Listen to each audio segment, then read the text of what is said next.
नमस्कार दोस्तों। पत्रकारिता की जान होती है उसके विचार, और उन विचारों को व्यक्त किया जाता है शब्दों के माध्यम से। शब्दों को जब सुंदर तरीके से वाक्य में पिरोकर आपके सामने पेश किया जाता है तो फिर उन विचारों के पीछे जो भाव छुपे होते हैं शायद उन चीज़ों को हम समझ नहीं पाते हैं। और यहीं पे वामपंथ का खेल शुरू होता है, क्योंकि एक आम इंसान के नज़र से देखा जाए तो वो समझ ही नहीं पाता है कि ये सकारात्मक है या फिर नकारात्मक है। विचारों को किस तरीके से पेश किया जाए कि वो अच्छे भी दिखें और उसे उन लोगों तक भी पहुंचाया जा सके जिससे उन्हें फायदा हो रहा हो। ये कुछ ऐसा घुमा फिरा के आपके सामने चीज़ों को रखना, और इसके लिए बौद्धिक क्षमता और बौद्धिक विस्तार तो होना ही चाहिए। इसके साथ साथ कहीं ना कहीं थोड़ी सी राजनीति भी आनी बहुत ज़रूरी हो जाती है। हमारे देश में कुछ ऐसे पत्रकार हैं जो अपने बुद्धि का, विवेक का इस्तेमाल करते हैं और अपने एजेंडे को चला पाते हैं, क्योंकि उसे पकड़ पाना थोड़ा मुश्किल हो जाता है एक आम इंसान के लिए। बहुत ही एक फेमस चैनल के पत्रकार जो हैं वो आजकल उस चैनल से अलग हो गए हैं और उन्होंने अपना जो जर्नलिज्म है वो दूसरे माध्यम से पेश करना शुरू कर दिया है। आज मैं इस पे बात इसलिए कह रहा हूँ, हालांकि मैं उनका नाम नहीं बताऊंगा, क्योंकि अगर मैं उनका नाम बताता हूँ तो फिर वहाँ पे एक जातिवाद का फैक्टर घुस जाता है। और हमारे देश में आजकल एक बहुत अच्छा ट्रेंड चला है कि अगर आपको किसी को ब्लेम करना है तो जातिवाद ढूंढ लीजिए, अगर आपको किसी ब्लेम से बचना है तो जातिवाद ढूंढ लीजिए। तो जातिवाद का खेल आजकल भारत में बहुत चल रहा है, इसलिए मैं उनका नाम नहीं लेना चाहूँगा। लेकिन हाँ, आप लोग जानते भी होंगे, पहले वो एक अच्छे चैनल से जुड़े भी रहे हैं। खैर, अभी मैं जब बात आगे बढ़ाऊंगा तो शायद आप उन्हें पहचान जाए।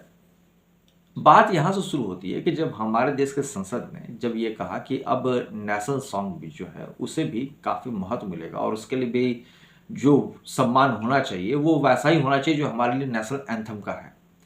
और 150 वर्ष हो चुके हैं नेशनल सॉन्ग को लिखे हुए, राष्ट्रीय गीत को लिखे हुए जो है उसे 150 साल हो गए। बंकिम चंद्र चट्टोपाध्याय जी ने लिखा था। तो इतने लंबे समय के बाद आज भी उसे वो महत्व नहीं मिल पाया था जो हमारे देश में नेशनल एंथम को मिला हुआ है, राष्ट्रगान को मिला हुआ है। अब अगर देखा जाए तो जो नेशनल सॉन्ग जो हमारा राष्ट्रगीत है उसे लिखने के पीछे का जो भाव है वो बड़ा ही क्लियर था और कहीं ना कहीं वो हमारे इमोशन से जुड़ा हुआ था। नेशनल एंथम की बात की जाए तो जब इसे लिखा गया और जब इसे प्रस्तुत किया गया तो उसमें किंग जॉर्ज पंचम जो है वो भारत आए हुए थे, और कहा जाता है कि उनके सम्मान में ही या उन्हें खुश करने के लिए ही इसे पहली बार जो है वो बजाया गया था और गाया गया था। तो जैसा सोर्स से पता चलता है कि जो नेशनल एंथम है और इसके जो आप जब इसके आप वाक्यों को भी देखते हैं, जन गण मन अधिनायक जय भारत भाग्य विधाता। अब ये कहना और उस समय कहना कि जब आपके देश में कोई विदेश का बहुत बड़ा शासक आता है, उस समय आप इन्हें शासक ही समझे। किंग जॉर्ज पंचम को आप शासक ही मानेंगे, क्योंकि उस समय जो पूरी व्यवस्था थी वो अंग्रेजों की थी, तो हमारे देश के लोग शासक थे। खैर, तो एक ये कंट्रोवर्सी इसके साथ जुड़ी हुई है। लेकिन अगर देखा जाए तो वंदे मातरम पूरी तरीके से जेन्यून है, ऑथेंटिक है, और इसमें कहीं पे भी आपको कोई कंट्रोवर्सी देखने को नहीं मिलती है। लेकिन अब आज़ादी के 80 साल बाद जब इसे बजाया जाता है और इसे वो सम्मान दिया जाता है तो अब कंट्रोवर्सी शुरू होती है कि दूसरे समुदाय को इसमें शामिल नहीं किया गया और उनके पक्ष को ना तो सुना गया ना तो उनकी सहमति ली गई। तो कहीं ना कहीं इसमें दो बातें हैं। एक तो आप अपने जर्नलिज्म को चमका रहे हैं, अपने जर्नलिज्म को हाईलाइट करना चाहते हैं जिससे एक पब्लिसिटी मिले और लोग आपको पहचाने, और आप लोगों के बीच में हमेशा अपने प्रेजेंस को मौजूद रखना चाहते हैं कि मैं अभी भी प्रेजेंट हूं और मेरी भी अपनी एक वैल्यू है। तो एक तो ये करने की कोशिश की जाती है, लेकिन इसके साथ साथ कहीं ना कहीं एक राजनीति का भी छोटा सा दरवाजा खोल के रखा जाता है कि कल को अगर मौका मिले और राजनीति करने का एक अवसर प्राप्त हो तो वो राजनीति भी कर सके। तो बहुत अफसोस होता है कि एक तो ऐसा गाना, ऐसा गीत जिसे 150 साल हो चुके हैं और वो हर एक फ्रीडम फाइटर के ब्लड में था, और हर फ्रीडम फाइटर उसी गीत के बदौलत अपने आप को जिंदा रखा और उस आज़ादी की भावनाओं को लेके आगे बढ़ा, और वो जज्बा उसके अंदर अगर बना था तो उस गीत के कारण।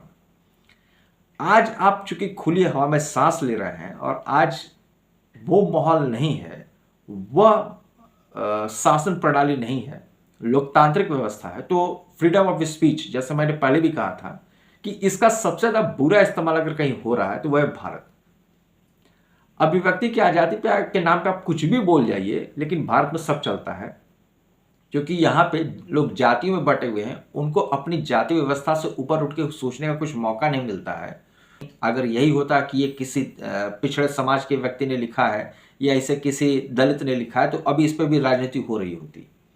लेकिन अब अगर इस पर राजनीति नहीं हो पा रही या नहीं की जा सकती है, तो फिर भी यहाँ पे राजनीति करने की कोशिश की जाती है, ये कह के कि यहाँ पे दूसरे समुदाय के लोगों को साथ नहीं लिया गया, उनको भी लेना चाहिए था, उनका भी पक्ष सुनना चाहिए था। तो मेरा प्रश्न बस यही है कि जो पत्रकार इस तरह की भावनाओं को रखते हैं, क्या 150 साल बाद अगर किसी गीत को सम्मान मिलता है तो वहां पे राजनीति करना जायज है? अपनी पत्रकारिता को चमकाने के लिए इस नेशनल सॉन्ग को हिट करना, उसके ऊपर क्वेश्चन मार्क लगाना, क्या इसे देशद्रोह के कटघरे में नहीं खड़ा करना चाहिए या फिर इसे देशद्रोह नहीं मानना चाहिए? तो आप सोचिए कि हमारे देश की राजनीति, हमारे देश की पत्रकारिता कितनी गिर चुकी है, और गोदी मीडिया कह देने से, मोदी मीडिया कह देने से, या कोई भी नाम दे देने से कुछ हो नहीं जाता है। सबसे इंपॉर्टेंट यही है कि पत्रकारिता और राजनीति का स्तर कितना और नीचे जाएगा भविष्य में, ये देखने वाली बात होगी। और यकीन मानिए, इन सबके पीछे सिर्फ एक जो फैक्टर है वो ये कि भारतीय समाज अपने ही सामाजिक व्यवस्था में इतना उलझ चुका है, जाति के नाम पे, ऊपरी जाति, निचली जाति, अगड़ी जाति, पिछड़ी जाति, वो इतना इसी में परेशान है कि उसे बाकी चीजें जो इससे भी ज्यादा महत्वपूर्ण है वो दिखती नहीं है। चाहे वह राष्ट्रगीत की बात आ जाए या फिर देश के सुरक्षा तंत्र को मजबूत करने की बात आ जाए या फिर देश के विकास की बात आ जाए, वो कुछ नहीं दिखती है। बस उसे जो दिख रहा है वो ये है कि हमारी जाति और हमारा निजी स्वार्थ, इस पे खतरा नहीं आना चाहिए। बाकी अगर देश पे खतरा आ भी जाता है तो वो चलेगा, और उससे ज्यादा कुछ फर्क नहीं पड़ता है। तो मिलते हैं किसी नए विषय पर चर्चा करने के लिए। तब तक के लिए जय हिंद, वंदे मातरम, धन्यवाद।